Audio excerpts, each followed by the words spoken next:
Willow Creek Springs presents Healthy Living with your host, Joe Grumbine.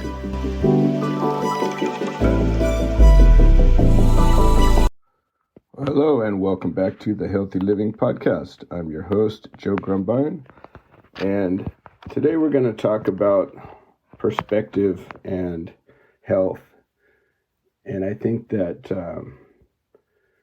as I'm looking for answers and looking for truths, these simplistic approaches are less and less valuable.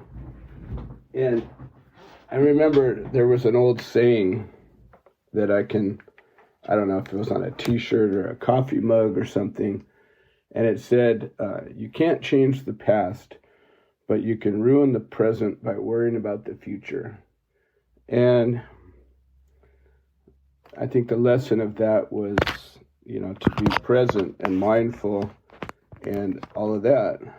And in thinking about it, and as I've been studying the routes to the truth and approaches and thoughts, and at the same time dealing with, this pending encroaching tumor on my neck, and thinking about things like, wow, am I going to have a voice in a week? Am I going to be able to breathe in a week? All of these things, the future comes up a little bit. And even though I believe, for the most part, being present is very, very important, I want to talk about what the past and the present and the future really offer as tools to find your health and find your truth.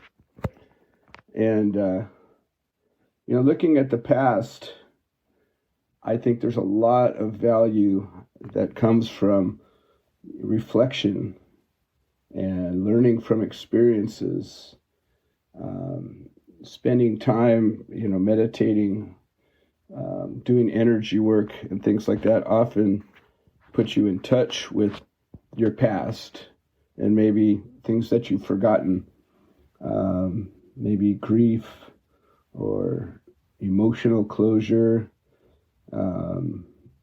forgiving yourself or acknowledging that you did a thing or didn't do a thing.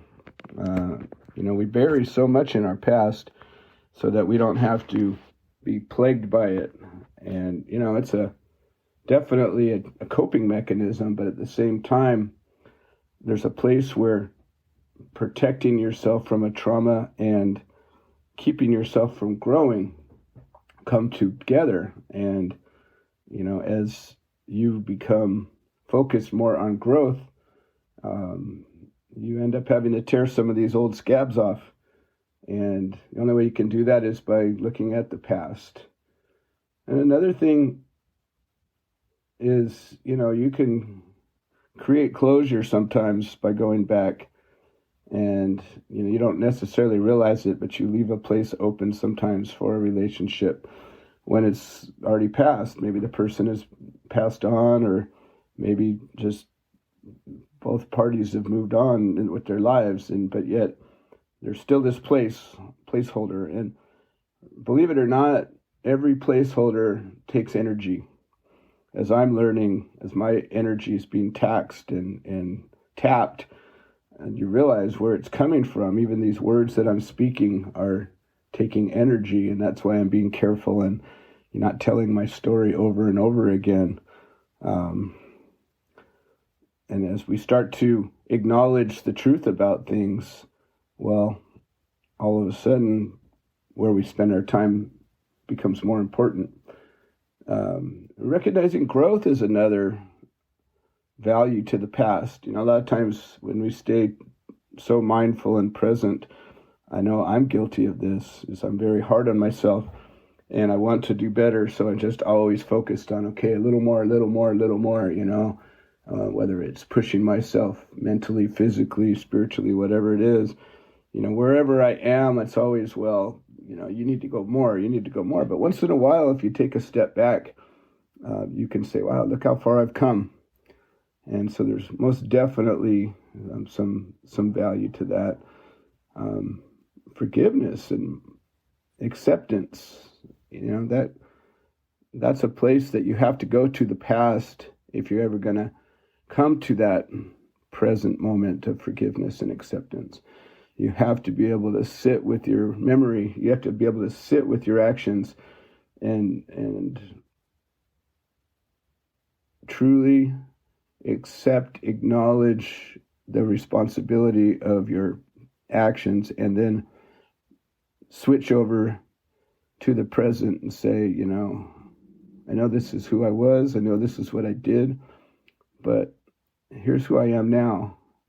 And I really think that there's a tremendous value in being able to step back into the past for moments and maybe finally, learning lessons and setting goals. All the past, you think about mistakes and you think about, errors and things that I did wrong. But really what comes of it is, what are you doing about it? Did you learn from it? And these are really the place where your growth can come from. And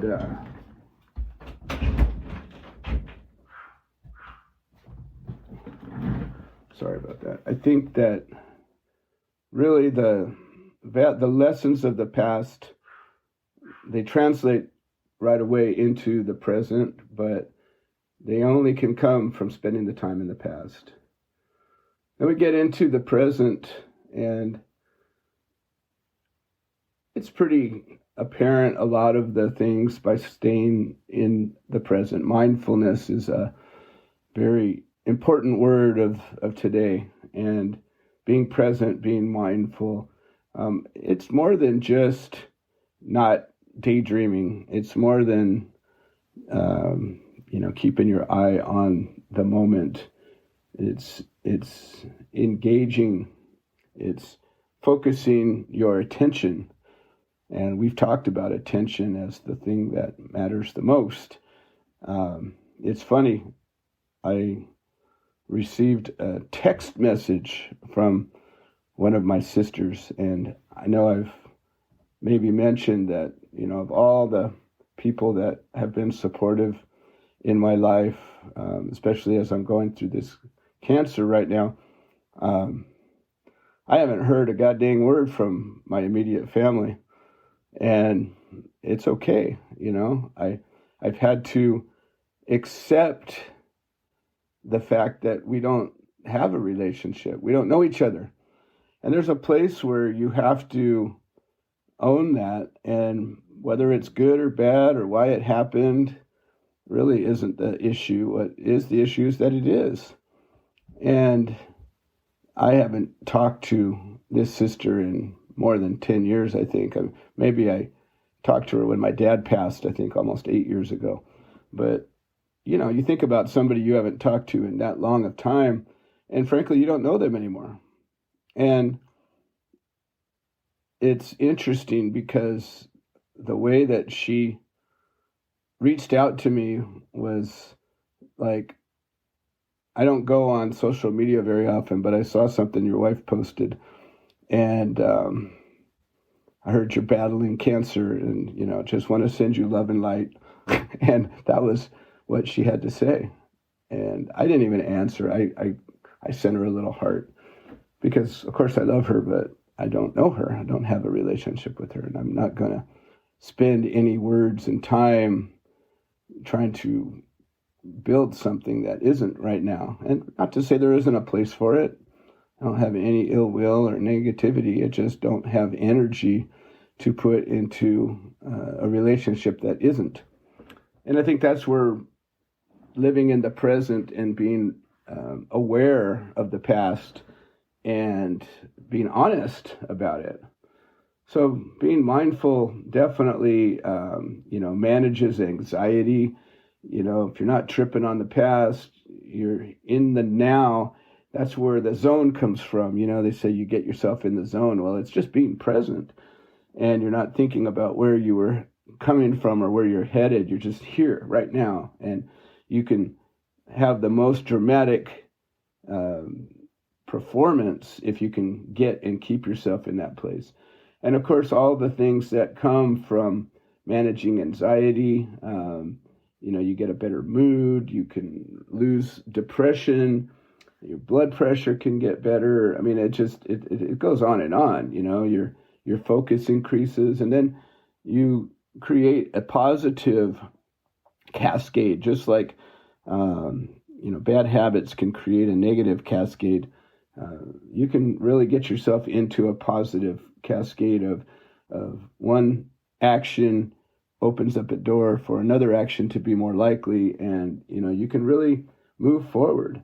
Maybe one of the really important things is your concentration improves as you stay in the present, and I think you lose sight of procrastination. I think we procrastinate because we're busy thinking about the future. We don't just get into, well, just get up and do it. It's like, well, tomorrow, this and that. So easy to stay doing the nothing that you're doing and put off the thing that you should be doing. But when you're living in the now, all of a sudden that's not so appealing. You're like, well, I need this right now, or I can't have this other thing, or whatever it is. I think your communication improves because you're not spaced out. How many of us have a conversation with somebody and then you realize at one point, this person isn't even fucking listening to me. They didn't even hear you. What, can you say that again? You're like, are you kidding me? Really? And this is people that you know and love. All the time it happens. And, or you'll go through and explain a whole thing and they'll come out of it and ask you a question that tells you they didn't hear a thing. And so, your communication skills can improve dramatically.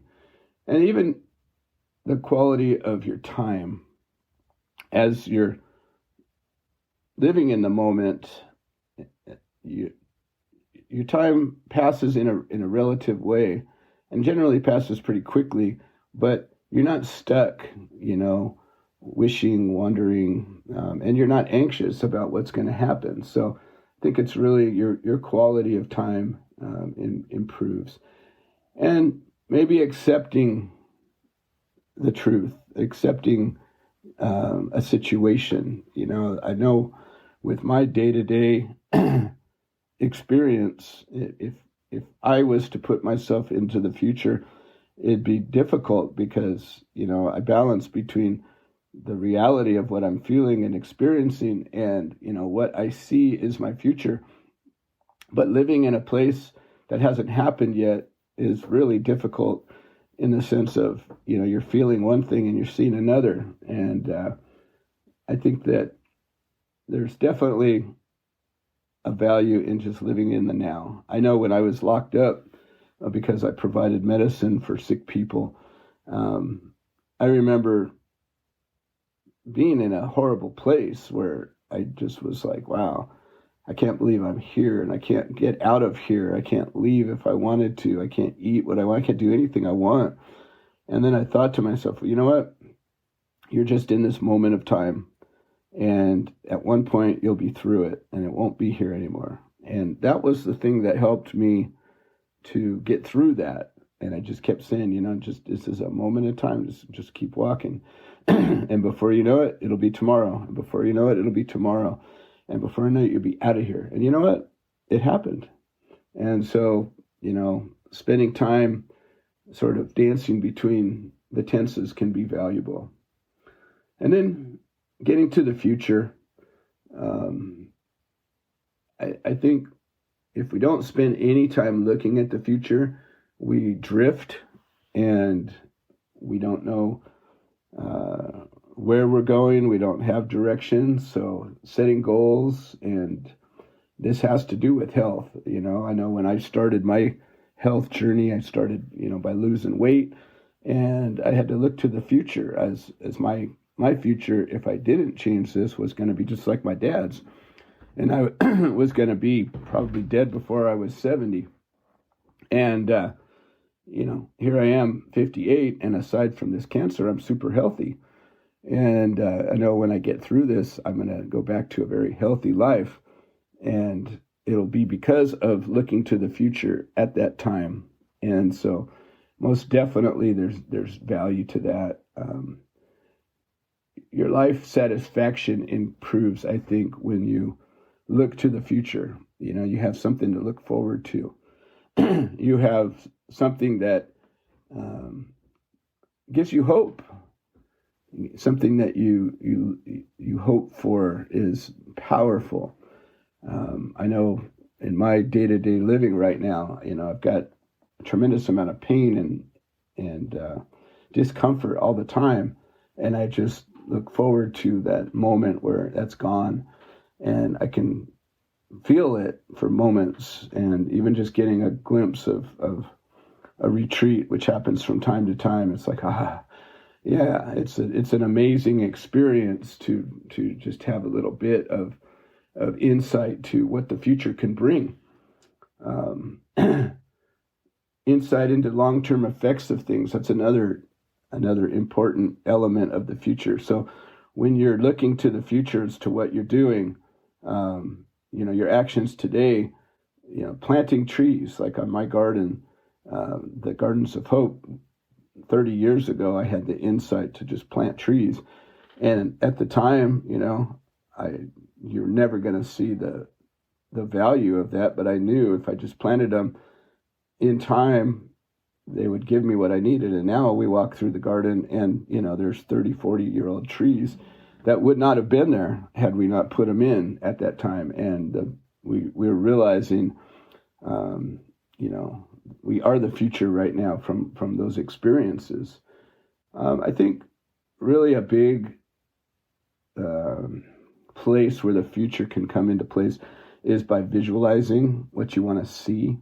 So you can put in your mind the thought and the vision of what your future is going to be. And I know that if you can do that well enough, and then you're willing to take the actions that are required, you can bring those things to life.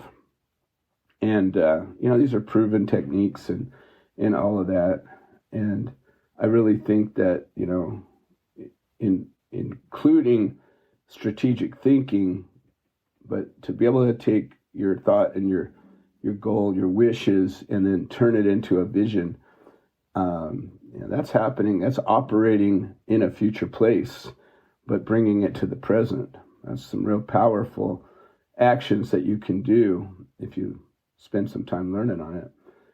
And then embracing change. I think, human beings are programmed to avoid change when we can, and yet change is where all positive growth comes from.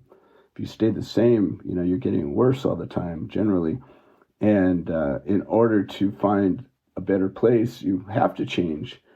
But, our nature is to stay doing the thing we did, get in a rut and stay that way. And change is uncomfortable for most of us. And so by looking to the future, we can embrace some of these changes and get to where we're at. And then maybe finally, when you look to the future, you can really connect yourself both to the past and the present, and you can learn on it. So I know we kind of skipped through this kind of quickly, and this is more of a bullet point conversation, but I really thought that stepping back sometimes is important, and looking at how we see things, and rather than being stuck in one focused way or another, I think to realize the value of all of these can really bring us more truth, and ultimately we can find a better health that way. So I want to thank everybody who's supported this show, and if you're interested in learning more, there's subscriber-only episodes that you can participate and get more dirty details about some of these things. And otherwise, if you think this is an important show, tell somebody about it. That's the thing that will help it to grow and improve its quality and bring more and better guests. And that's happening, folks. So stay tuned. I appreciate all the help. This is Joe Grumbine with the Healthy Living Podcast. This has been another episode of the Healthy Living Podcast.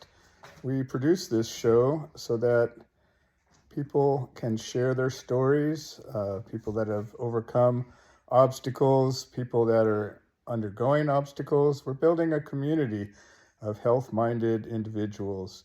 If you're interested in supporting the show, please leave a review on the platform you're listening to it on.